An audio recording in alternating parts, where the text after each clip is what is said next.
На Гродзеншчыне у нас вось ёсць одна такая вёсачка, дзе захаваўся драўляны касцёл, пабудаваны яшчэ ў 18 стагоддзі. І я падумаў, гэта ж трэба, гэта ж столькі паўстанняў за гэты час адбылося, гэта ж столькі войнаў там прайшло, а ён стаіць, не гарыць. Можа, ён які загавораны, панове. А можа, ён не гарыць таму, што прапітаны нейкай такою цікаваю супрацьпажарнай сумессю. А можа, паважанае панства, у тыя часы былі нейкія такія супер-пупер тэхналогіі, па якіх ён быў збудаваны. Я думаю, трэба ўсё ж такі глянуць гэта ўсё на свае вочы і ў гэтым разабрацца. А вось і вёсачка Воўпа, паважаныя. Дзень добрый панству, вёска Воўпа. Ваўкавыскі раён, Гродзенская вобласць, былое Вялікае княства Літоўская, сёння рэспубліка Беларусь. Ну вот я у знаёмых сваіх гісторыкаў запытаўся, адкуль жа назова такая Воўпа? Дык адна, значыцца, гістарычка мне кажа, веда што, Юрась, мусіць ад таго, што ў Ваўкавыску было вельмі шмат ваўкоў колісь. У Ваўкавыска і герб, значыцца, воўк такі вялізны. Дык мусіць, тут на гэтым месцы была воўчая пастка. О, а каб ніхто аб гэтым не здагадаўся, казалі Воўпа. Свет вялікі, паважаныя, можа быць і праўда. Ну, ваўкоў мы сёння баяцца не будзем, а пойдем разгадывать нашу с вами историю. Наперед!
Паселішча, паважанае панства, тут узнікла вельмі даўно.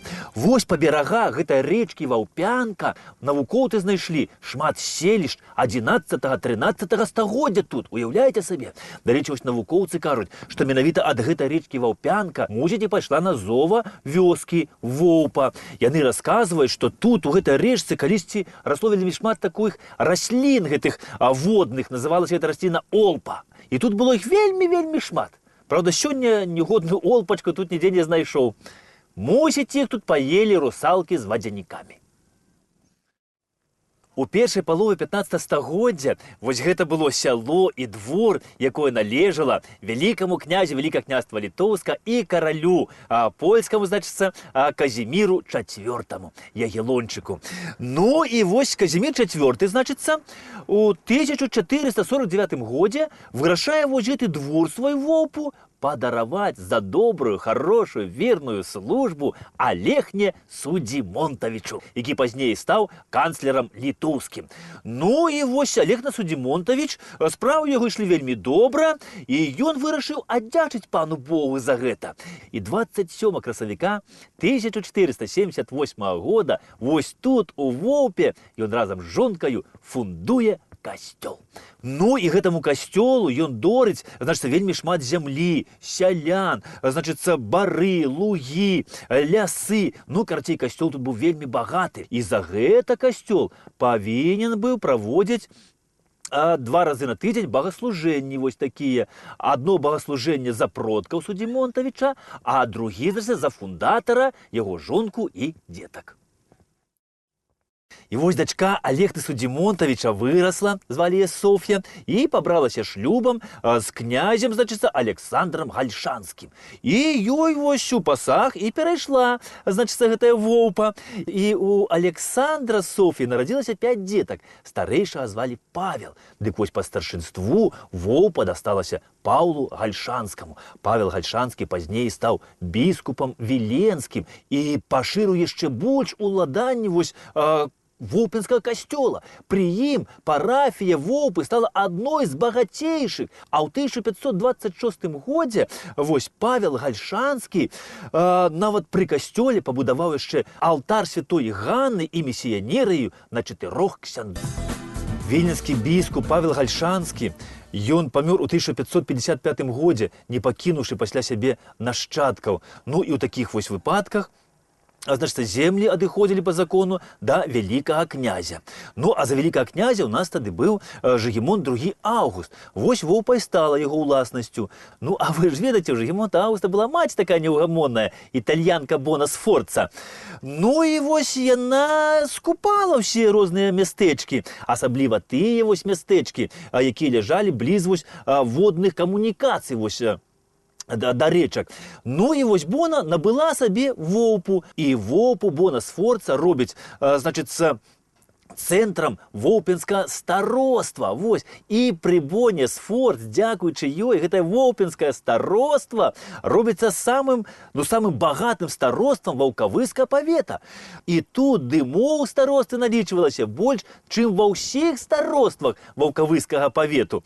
Ну і, канешне, на воўпу, на такое багатае паселішча, на такое багатае староства пачалі заглядацца нашы беларускія магнаты. Як бы гэта сабе вось прыдбаць гэтую воўпу ў арэнду. І вось, паважанае панства, у 1624 годзе вось гэтае воўпінскае староства набывае сабе, хто б вы думалі? Канцлер Вялікага княства Літоўска Леў Сапега для свайго малога сына Казіміра за 2000 коп літоўскіх грошай. І тут, паважаныя, пачынаецца ўжо эра Сапегаў. Тут пачынаюцца адбывацца такія падзеі, я вам скажу. Ну, сейчас справа ў тым, што Казімір Сапега, ён сябраваў з будучым каралём Уладзіславам IV, вось, Вазай.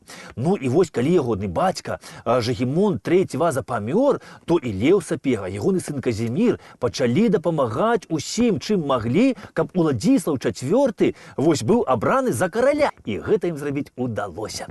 Ну, і вось у 1643 годзе Уладзіслаў IV, едучы на Вільню, конечно, не мог не заехаць да свайго сябра Казіміра. Вось тут у Воўпе Казімір Сапега рабіў прыём каралю Уладзіславу і ягонай жонцы Цыцыліі. Гістарычная даведка. Уладзіслаў IV Ваза нарадзіўся 9 чэрвеня 1565 года у вёсцы Лобзо, каля Кракава.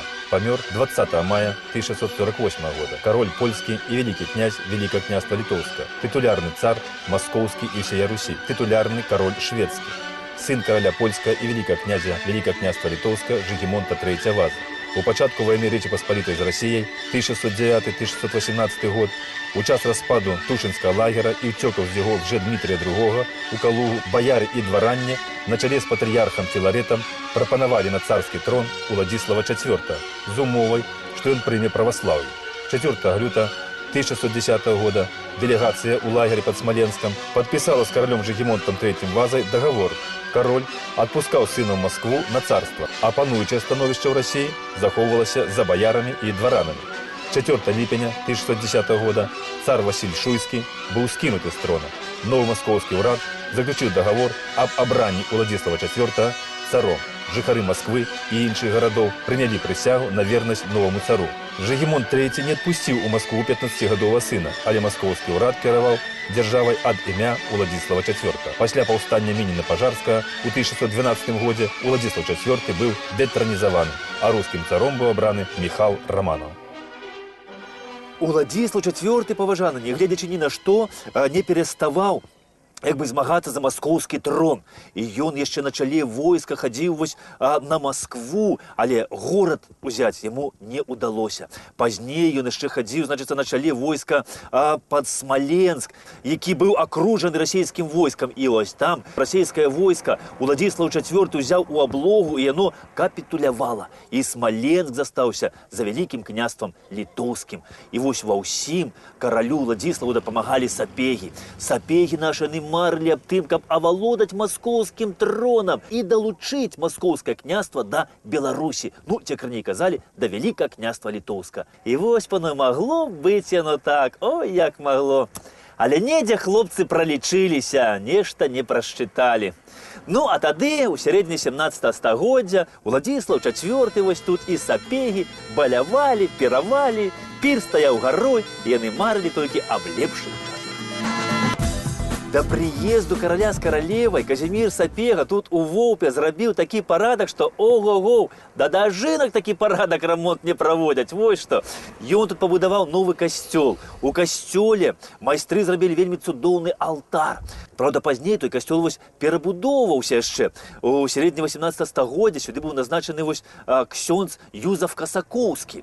Ён тут прабыў ксяндзом 12 гадоў. І пра яго ўзгадуюць як вельмі хорошага, добрага ксяндза, добрага чалавека. Ён, кажуць, ніколі не браў грошы вось ні за вяселле, ні за памінкі. І да яго ўсе, і суседзі, усе людзі адносіліся з вялікай павагай.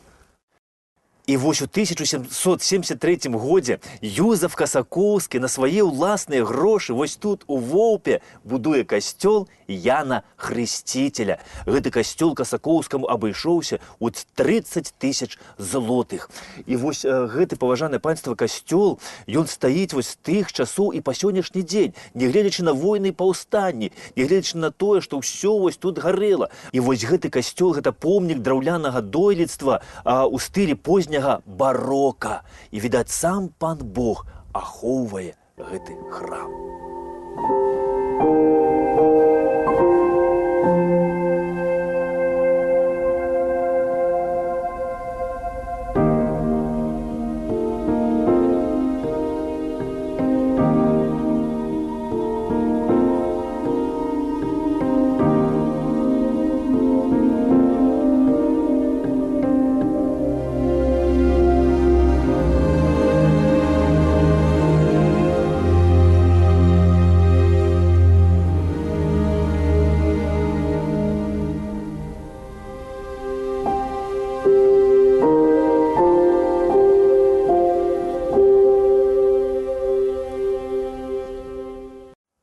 І вось сюды, у новы касцёл, ксёндз Касакоўскі перанёс старажытны алтар, той стары алтар, які быў зроблены сапегамі да прыезду ў Воўпу караля Уладзіслава IV. Гэта, панове, вельмі старажытны алтар. Аналагі яго сустракаюцца, кажу, толькі ў касцёлах Баварыі і Малой Польшчы, у Кракаве. Гэта выдатны помнік манументальна-дэкаратыўнага мастацтва сярэдзіны 17 стагоддзя. Уяўляеце сабе? І гэта яшчэ, панове, гэта вялікае сведчанне, таленавітасці мясцовых беларускіх майстроў.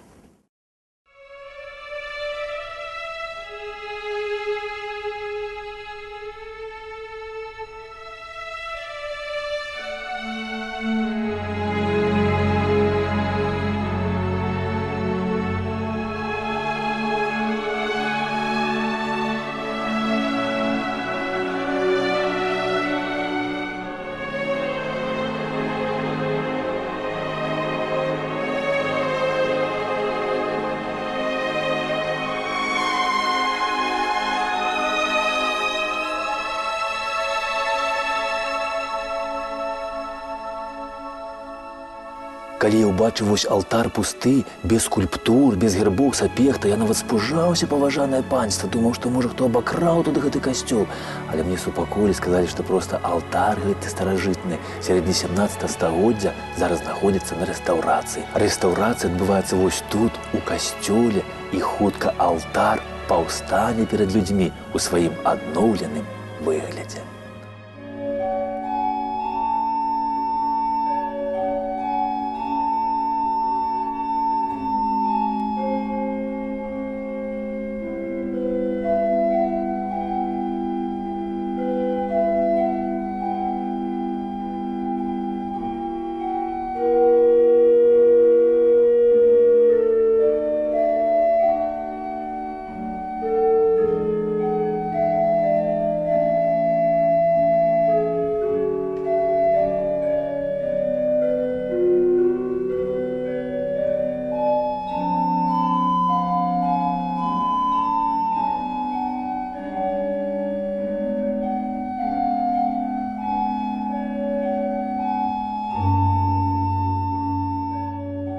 Вакол касцёла вось захавалася яшчэ шмат шляхецкіх пахаванняў. Ёсць шляхецкія пахаванні вось і на каталіцкіх тут могілках побач з касцёлам.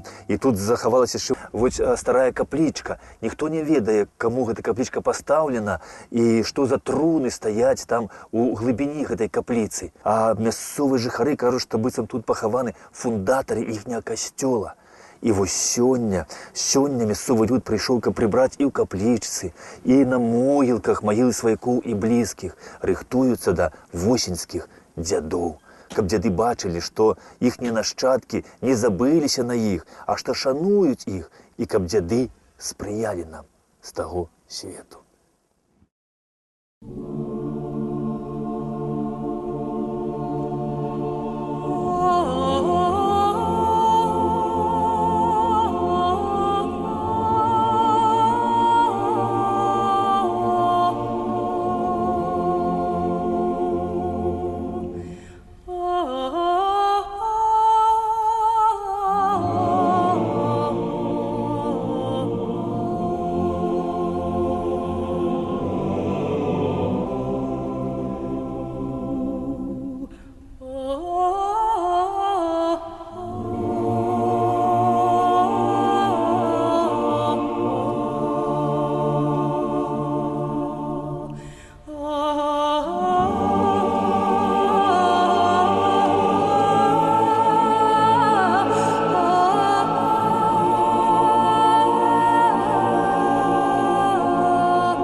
На сённяшні дзень вось у Воўпе і каталіцкія праваслаўныя могілкі знаходзяцца ўжо на адным кавалачку зямлі.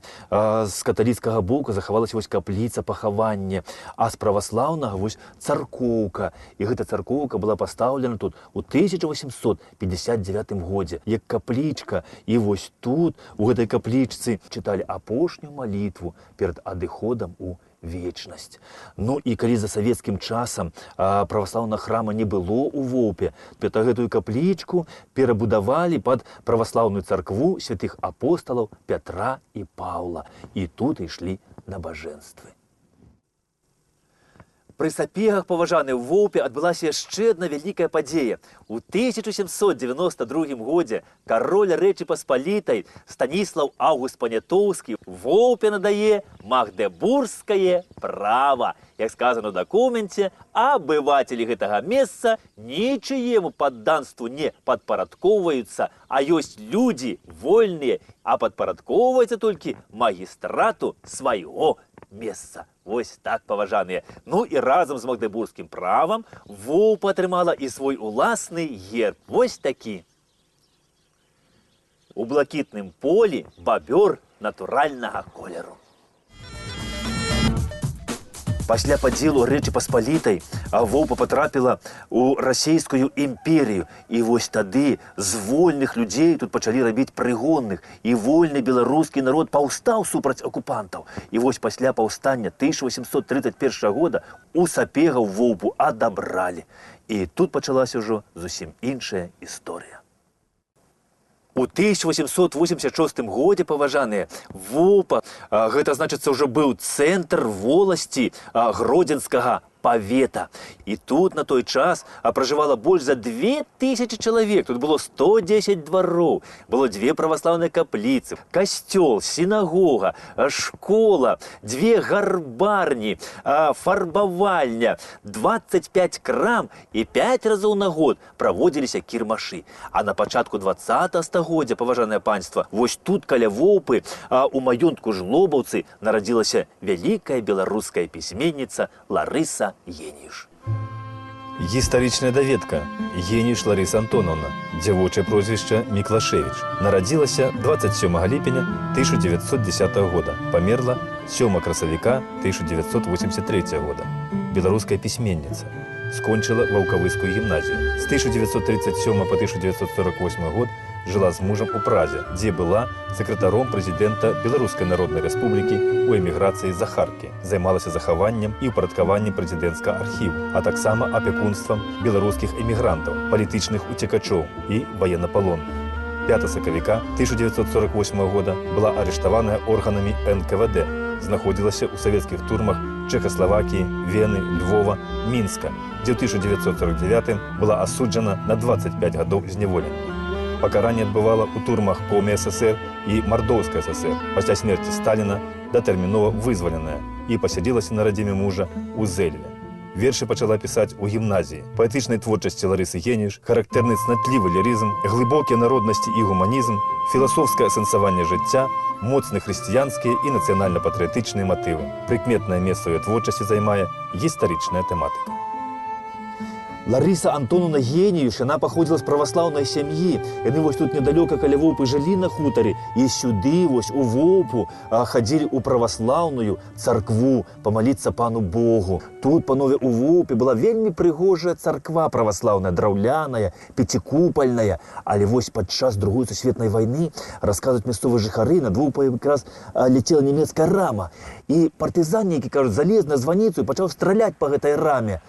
Ну і праз хвілін 15-20, кажуть, як налетели сюди німецькія самоліти, і палова Воўпы просто була знішчена. Царква була зруйнована землею, разом з царквою ось побач стаяла яшчэ сінагога, тады згарела ж і сінагога. Гэтая Воўпінская сінагога лічылася самай прыгожай драўлянай сінагогай ва ўсёй Еўропе. А вось гэты святапрэабражэнскі праваслаўны храм тут, панове, з'явіўся вось не так даўно. І я вот хочу сказаць, што ў Зэльве, дзе жыла Ларыса Геніюш, ёй каля храма праваслаўна паставілі помнік. І было б добра, каб і вось тут, на яе радзіме, сваёй зямлячцы быў пастаўлен таксама помнік. Можа, нават тут, ля гэтага храма, помнік Ларысе Антоновнай Геніюш, выдатнай пісьменніцай і вялікай змагарцы за свой родны край.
Ларыса Антоновна Геніюш, яна для сваёй радзімы, для Беларусі рабіла ўсё, што магла, і ішла на любыя ахвяры.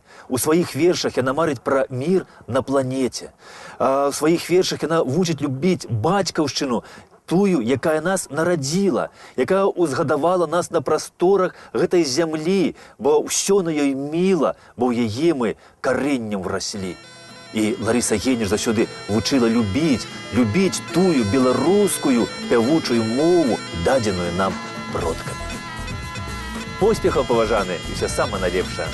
Да пабачэння!